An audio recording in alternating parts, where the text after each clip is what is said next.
आज बस watch of the week नहीं बल्कि बात होने वाली है उस पोटेंशियल की जो कि एक न्यू जेन एनिमे को एक कल्ट क्लासिक शो बना सकता है। डीमन स्लेयर या जुजुत्सु काइसन जैसे हिट शोज तो हर सीजन आते रहते हैं, पर एक कल्ट क्लासिक शो होता है जो कि वक्त के साथ और ज्यादा रिलेवेंट होता रहे और हमेशा आपके दिमाग को सवाल करने पर मजबूर करता रहे। तो आज हम बात करने वाले हैं कुछ ऐसे ही न्यू जेन शो की जो कि पोटेंशियल होल्ड करते हैं एक कल्ट क्लासिक शो बनने का। तो बिना समय गंवाए आ जाओ डिस्कस करते हैं। Number 1, to be hero X the unconventional vision. Imagine करो एक शो जहां 2D और 3D एनिमेशन सीमलेसली ब्लेंड होते हैं, एक स्पाइडरवर्स या आर्केन जैसा टच। पावर्स खुद absurd हैं because everything depends on public trust और फेथ। आज का भोंदू कल का नंबर 1 हीरो बन सकता है और इतना पावरफुल होने के बाद भी ये हीरोज पब्लिक ओपिनियन के गुलाम हैं। यह शो एक एंथोलॉजी है जो कि अपने पहले सीजन में कई हीरोज की कहानियां दिखाता है, उनके ट्रॉमास और उनको ओवरकम करके आगे आने की जर्नी। हमारा लीड लिन लिंग एक साधारण लड़का, एक ड्रीमर है। तभी एक इंसिडेंट होता है जहां फेमस हीरो नाइस उसके सामने आत्महत्या कर लेता है। लिन लिंग को मजबूरन नाइस का रोल प्ले करना पड़ता है। यह सेटअप अमेजिंग है। यह मीडिया की हिपोक्रेसी और पैरा सोशल रिलेशनशिप को एक्सपोज करता है, एकदम द बॉयज स्टाइल में। यहीं पे आता है इसका कल्ट मेकर फैक्टर जो ऑडियंस को डिवाइड करता है। टू बी हीरो एक्स का स्टोरी टेलिंग स्टाइल बहुत चैलेंजिंग है।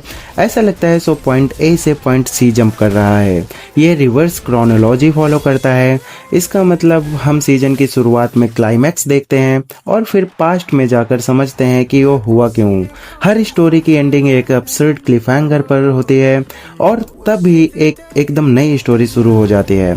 यही चीज इसको बोर भी करती है और यही चीज इसको कल्ट क्लासिक भी बनाती है, क्योंकि कल्ट क्लासिक इजी नहीं होते, वो आपको वर्क करवाते हैं।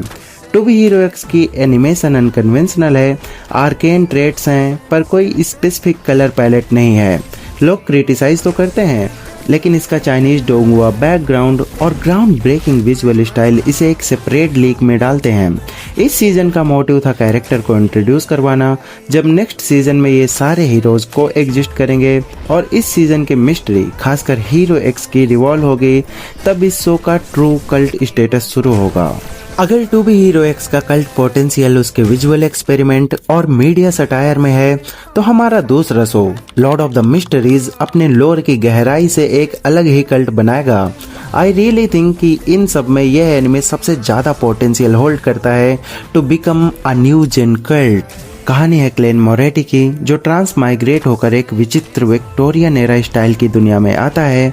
क्लेन मोरेटी ऑडियंस के लिए एक मिरर जैसा है। जैसे जैसे वो चीजें समझता है वैसे वैसे चीजें हमें भी समझ में आती हैं। इसकी वर्ल्ड बिल्डिंग इतनी यूनिक और रिच है कि मुझे हैरानी होती है कि ये अभी तक मेन स्ट्रीम क्यों नहीं है।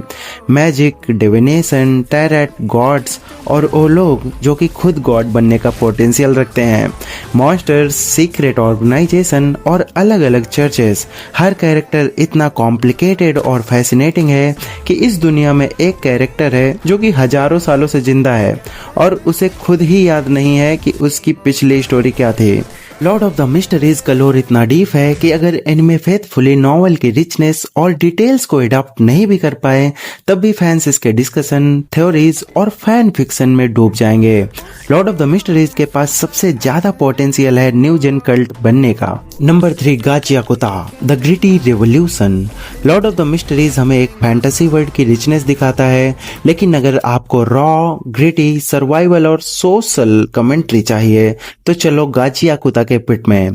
अगर अभी तक आप सोच रहे हैं कि यह शो देखें या नहीं, तो आई एम टेलिंग यू, सब छोड़ो एंड स्टार्ट वॉचिंग इट।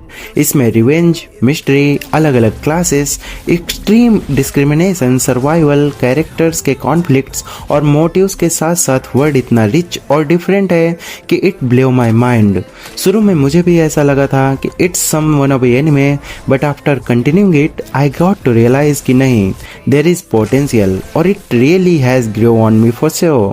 कहानी है आउटसाइडर बच्चे रूडो की। उसका जीवन जहन्नुम बन जाता है जब उसे उस दुनिया से नीचे, जिसे सौम्य पिट भी कहते हैं, वहां थ्रो कर देते हैं। धीरे धीरे दुनिया का असली चेहरा सामने आता है। न्यू एपिसोड्स एकदम बोन चिलिंग है। The kind of things I like the most, characters का internal conflict when they have to choose between things. यहाँ पे इतनी सारी डिटेल्स हैं कि मैं आपको बता नहीं सकता। मतलब इतने ज्यादा बैकवर्ड वर्ड में भी वहाँ पोर्टल होना इज ब्लो माई माइंड। तो हाँ, ये वो शोज हैं जो आज के मेन स्ट्रीम से बगावत कर रहे हैं and I would love to discuss about it more. अगर किसी ने मांगा पढ़ी है तो डू कमेंट डाउन और ज्वाइन द डिस्कशन। हम गाची याकुता फैंस के लिए कुछ बेहतरीन लाने वाले हैं, तो प्लीज बी इन टच। याद रखो, एक कल्ट क्लासिक हमेशा ओसो होता है जो मेन स्ट्रीम को चैलेंज करता है। जब ये 310 साल बाद भी याद किए जाएंगे तो हम कह सकते हैं कि हाँ, ये हमारे जमाने के कल्ट क्लासिक शोज थे। खैर, ये तो था मेरा ओपिनियन। आपको क्या लगता है, आपके हिसाब से कौन सा शो सबसे ज्यादा पोटेंशियल होल्ड करता है एक कल्ट क्लासिक शो बनने की? Please do comment down. अगर वीडियो पसंद आई हो तो इसे एक लाइक करना, चैनल को सब्सक्राइब करके बेल आइकन प्रेस कर देना। See you in the next one. Bye bye.